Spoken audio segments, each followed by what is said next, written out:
Hello to everyone. It's a very new style of doing a conference, so more 3D. But anyway, that's nice. I have to move a little bit more. It's sporty.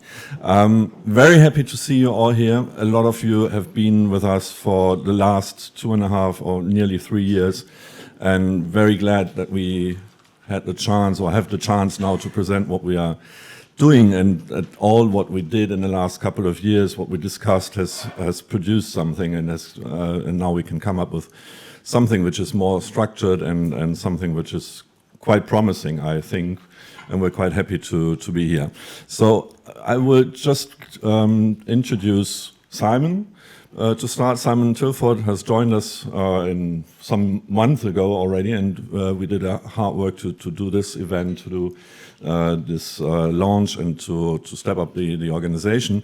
Simon will help me with organizing, with doing the research that we are want to push forward, and organize, manage this very small but beautiful entity, which is now called Forum New Economy, or Forum for a New Economy.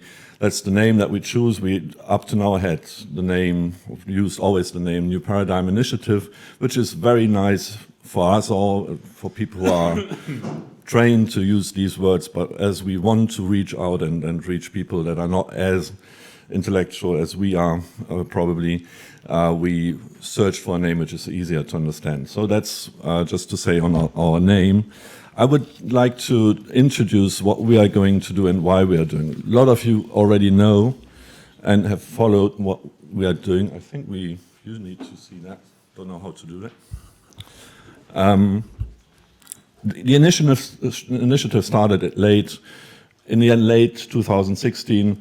I remember one of the first talks with Kajo Kochwieser, who's in the room, where it was just after the election of Trump. It was just some months after the election after the vote for Brexit. And a lot of people started to worry if these guys will stay for a longer time. And now we feel like, yes, it was a right feeling to feel that this is a phenomenon which is going much deeper and which is linked to our idea. And that's what we wanted to test, to the fact that there has been a paradigm failing, a paradigm which has defined globalization, economic policies, and so on for, let's say, 3 decades, from the 1980s to at least 2008, and that this has failed. This kind of globalization is not easy to sell anymore. It's not this very market-driven globalization and paradigm is very difficult to sell after this crisis. The fact is only that there's nothing new. There's not a new paradigm just stepping in to say, well, now we have something new to guide policies, and that's what you see in every economic policy decision around the world. It's not very coherent. It's trying to correct some failures. It's going to correct whatever social failures, introducing minimum wage like in Germany, but that's not a new paradigm. It's just repairing some defaults of failures from the old paradigm. And these moments when there is no paradigm and it's a vacuum are the moments historically, typically, where populists step in, because they have very quick and easy answers. And that may explain a lot of things. If that's true, it may explain a lot of things that are going around, not only in the US, but also in Britain, but also later in Italy, in Germany, all the countries which have lost this paradigm, which was very important for some decades. This was the initial idea, and we have very much discussed this idea in the next 2 years, 2.5 years. And in the end, I think we have a lot of reasons to think that's a real fundamental issue, and that it's worth to find and search for a new paradigm.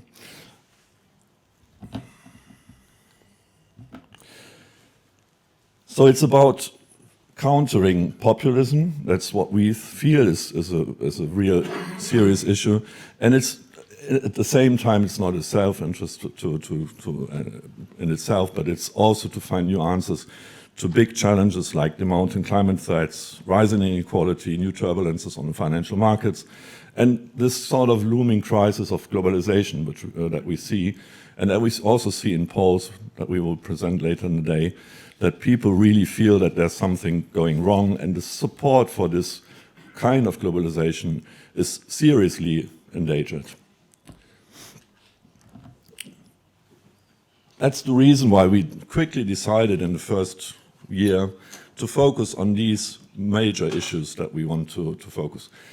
And that's, I mean, it's not closed, it's open. I mean, there are some issues we would add and some which will perhaps not be as important depending on some time issues and on current issues, current developments. But it's mainly around these issues. It's about the issue of, I mean, the topic or the goal of doing a globalization for all, make globalization work for all. That's the OECD that has, for example, done a report about 2 years ago about make trade work for all, making trade work for all. We would put it in a more general sense, but also talking about trade. It's about reducing inequality. It's about guaranteeing an economic way of fighting, of an economic sensible way of fighting climate crisis. It's about stabilizing the financial world. It's a renewal or a new definition of what the state should do, which has been lost a little bit in between in the times where markets were very seen as the final solution to any problem. So we need a new sensible definition of what the state should do and what it should not do. Where are the limits between what is sensible and what is not sensible? And we want to focus a little bit on Europe, which is, we call it Europe Beyond Markets. It's also a little bit about how to redefine European public goods, how to redefine who's going to do in Europe what is sensible and what's not sensible. And we have an innovation lab, which is, we call Innovation Lab, the OECD has a similar thing, which is about thinking about more fundamental issues, which go much deeper, systemic issues. I think it's worth thinking about this, even if it's not practical at first sight, but thinking about how to renew economic models or how to design a low carbon or zero carbon economy.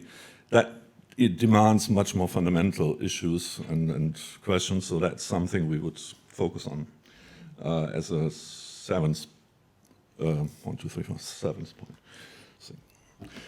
It's not only about these issues, and that's what our, let's say in the marketing terms, our USP is.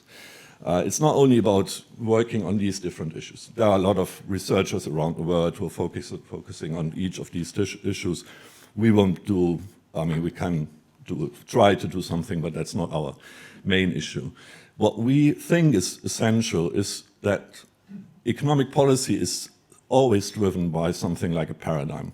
And that's a very fundamental issue, and Michael Jacobs will talk about this in a minute. It's about having some guidelines, some fundamental things that guide economic policy making. Like this has been the case in the old paradigm, where the solution very often, in tendency, not always in practice, but the theoretical solution was always, well, let's the market do this, let's deregulate, let's privatize, and so on. It has its limits, and it seems very obvious that this has limits by the financial crisis and so on. But what is the new paradigm? What is what people should and policymakers should refer to? And if you think about it, and we have done a lot of work on that, that's so forceful. That's what finally decides on what happens in the world. There is some paradigm, some guidelines, some leitmotif, and like we call it in German, that defines a lot of what people in ministries are finally doing, what journalists are writing about, what politicians are deciding about, and so on. So we think that's what makes it very, very important to think about this general thing, and that's what we would like to focus beyond the different issues in detail. That's just a provocative collection of pictures that we put on our slides regularly when we do the workshops. It's to say, well, there's been a note, very what we call orthodox paradigm, which has not the answers to all the problems that we have today. and there may be something new. The question is open. We want to be open. We don't say that there's an issue, there's an agenda, there's one solution, or so on. We want to just open the question because we don't have many answers. We don't have the answers how to redesign globalization. We don't really have a good answer to how to reduce inequalities and so on. So I think for us, that's the fundamental idea of this, this work that we're doing. We want to be open. We want to bring a lot of people in with new ideas, with ideas which are not yet finally developed, and we just put some people on this picture to show that maybe there is also already a lot of elements of such a new paradigm which is going on. We are having on these pictures Branko Milanovic is also in the room and will speak later on. We had Mariana Mazzucato in our workshops and many others who are in their field trying to work on this. I mean, Branko has done excellent work on collecting data on global inequality, which didn't exist before. So in that field, we are about to learn the data and to better understand the data, the diagnosis of what is really happening. And then the next step will only be to understand what are the drivers and so on. So I think that's a little bit our challenge to see, may there be something like a new paradigm arising, which is not yet very clear at the moment, and it's not very to put in words, but maybe it's coming up.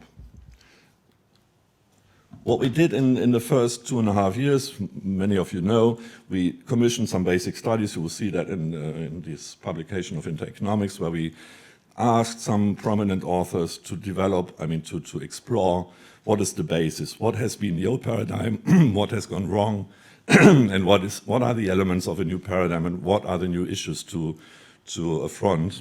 That's on these basic issues that we did. We had 5 major workshops in Edinburgh, in Paris, in Berlin.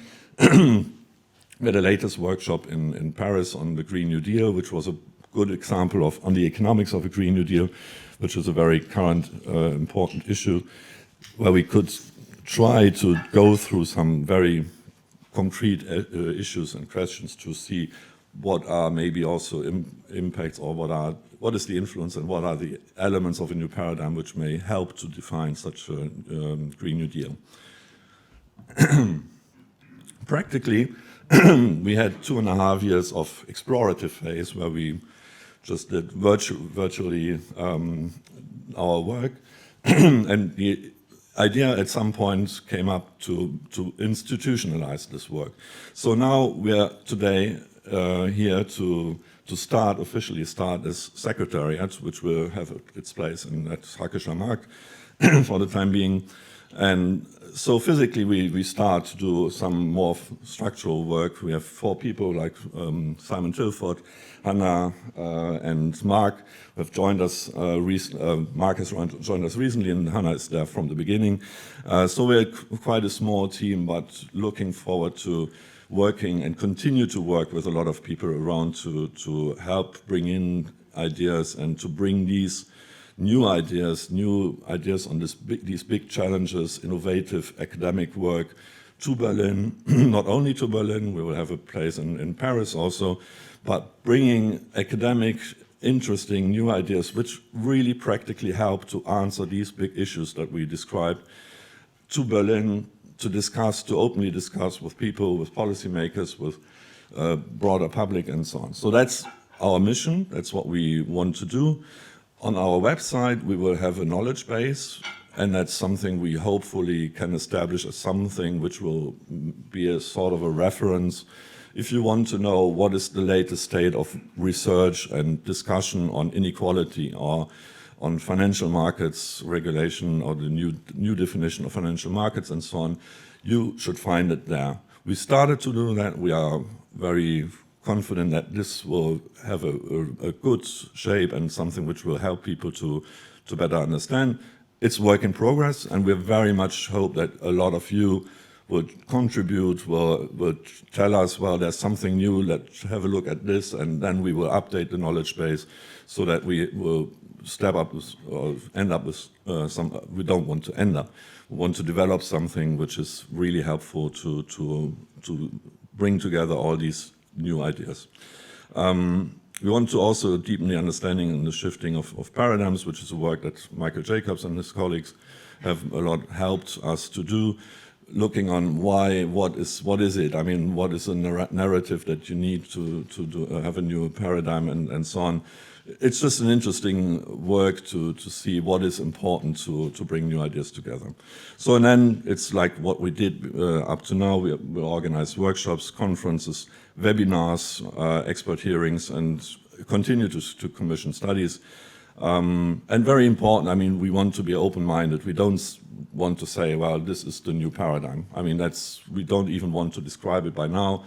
We want to see it as an open process, and we want to invite a lot of people to join and to help and find it neither partisan nor close to one school of thought. I think that's really worth doing it, and that's the basic idea of what we're doing. We've started to work with a lot of people, and a lot of people on the list that you see have already worked, and it has been a process in the last 2.5 years or nearly 3 years. We've been working with Marina Mazzucato, with Branko Milanovic, who's in the room, Moritz Schularik, Jakob von Weizsäcker, Ottmar Edenhofer, and so on. You see them on the list. A lot of them have already worked with us, and some have joined, and we told them what we are going to do, and they have declared to be ready to help us as academic partners. That's our philosophy I mean, we don't have in-house research, we don't have a lot of people yet, so we depend a lot on this academic partnerships and people that help us to bring in these new ideas. So that's just to show you the breadth and the kind of people that we want to work with and that we already work with. We have a certain number of partnerships. What's the second?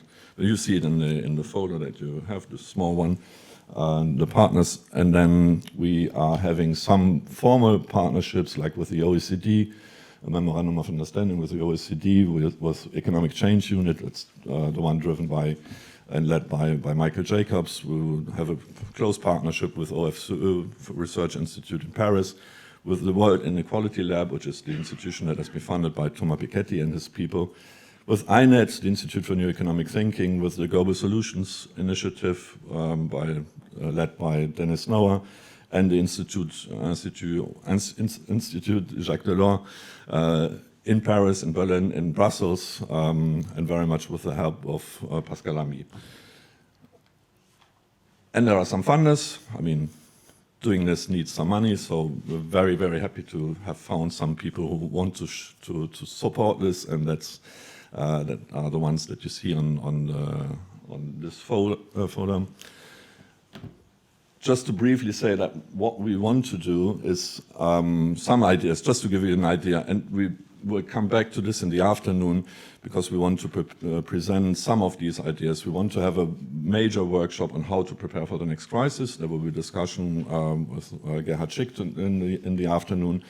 There will be one project on this famous and highly disputed Schuldenbremse in Germany, which is a very hot topic in Germany. And we have Jens Südekum and Michael Hüter, who will write a broader study on what are the needs for investment in future and how can Germany cope with that, and how could you better define the need for investment in future. There will be a research project with DIW and people like Branko and the World Inequality Lab on inequality in Germany, which we want to explore very fundamentally in how the empirics and anything which is behind the inequality in Germany. One project study that Simon will write with Christian Odendahl, who's also there, on German export dependence. There will be a webinar, just to say, with Mike Spence, as he will not be in person today here. He has accepted to answer to questions at some point next week. Next year there will be a book launch with Robert Schiller. And there's one thing that we very much want to mention. Kerstin Barnott from DIW is in the room. We are discussing on a project, or to cooperate on a project to support women in economics and to better organize and like conference like these, because it's not very easy to find the right people at the right time, and that should help with a sort of a platform to bring in female economists, women into such things. And we are very convinced that our topics are much more open also to the interest of women in general, but much more than some of the old kinds of economic thinking or theoretical, mathematical ways of doing economics. Program for today, Simon will say some words, and then we're going to start with the first panel. Thank you, Thomas. I'm not quite sure what's left for me to say, because I was going to talk about the research agenda, but I think Thomas has run through that. I mean, I would like just to reiterate what he has said, is that while we acknowledge that, or we strongly believe that we face very serious challenges across a whole range of issues, we don't pretend to have the answers. So the idea of this is to be inclusive. We want to encourage dialogue. We want to ensure that people feel comfortable from various perspectives, ideological perspectives, feel comfortable participating in our debates and working with us. So we do not want to give the impression that we've already made up our minds about anything. I think that's very important to stress. On language, there is a whole box around here of translation devices. If anybody feels the need to use one, please go get one. Ich bin davon ausgegangen, dass ich dies auf Deutsch machen muss, und dann plötzlich hat Thomas auf Englisch angefangen. So I habe es auf Deutsch vorbereitet. I think just a couple more things. We have a website which should go live in a couple of hours. This has been quite a mammoth undertaking, but I think by 4 o'clock it should be up there and running. I'd just like to say a big thanks to the web designer, a guy called Andrew Weber, who has put up with this and shown an awful lot of patience. And if any of you need a website, I strongly recommend his services. Once it's up and running, it would be great if people could look at it and give us feedback. Not it's absolutely terrible and you're useless, but if you think there are things that we've done which could be improved upon, or things that you think the website needs and currently doesn't have, please do just drop us an email and put us in the picture. It's work in progress. We're not saying it's the definitive article. Now, before we kick off with the first panel, we have a quick message from the head of the European Climate Foundation, Laurence Tubiana, a remote message about the enterprise. And I think, Mark, you're going to switch that on.